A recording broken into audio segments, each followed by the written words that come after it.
Sejarah menulis nama Gajah Mada dengan tinta emas, tapi menyimpan hidupnya dalam kabut.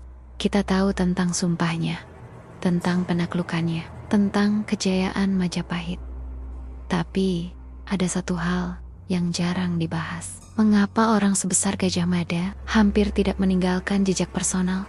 Tidak ada kisah masa kecil, tidak ada makam pasti, tidak ada silsilah jelas. Ia memang tidak pernah ingin ditemukan. Di naskah kuno, nama Gajah Mada muncul tiba-tiba, tanpa latar, tanpa keluarga, tanpa akar. Dalam budaya Jawa kuno, ketiadaan asal-usul seringkali bukan kebetulan. Ia adalah tanda orang yang diputus dari dunia lamanya. Apakah Gajah Mada memang rakyat biasa, atau seseorang yang dihapus identitasnya demi tugas besar? Sejarah tidak menjawab. Ketika pemberontakan Kuti meledak, istana berubah menjadi neraka. Di malam itulah, Gajah Mada membawa Raja Jayanegara keluar secara diam-diam. Tidak tercatat bagaimana caranya. Tidak tercatat siapa yang gugur. Yang tercatat hanya satu hal: raja harus selamat. Dalam kisah Jawa, malam penyelamatan sering disebut sebagai momen laku, ujian batin seorang calon pemimpin. Dan setelah malam itu, Gajah Mada tidak pernah sama lagi. Sumpah Palapa selalu diajarkan sebagai janji politik. Tapi perhatikan kata-katanya.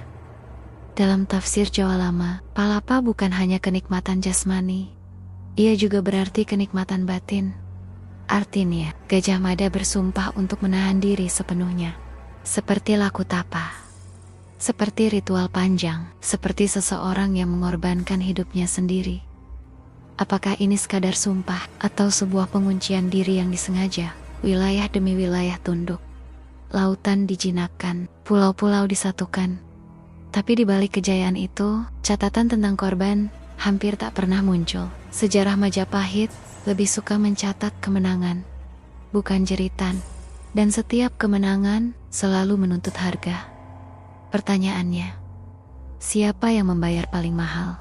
Perang Bubat bukan sekadar konflik politik. Bagi banyak sejarawan, ini adalah kesalahan fatal Gajah Mada. Setelah peristiwa itu, ia tidak dihukum, tapi juga tidak dipertahankan. Ia dipinggirkan.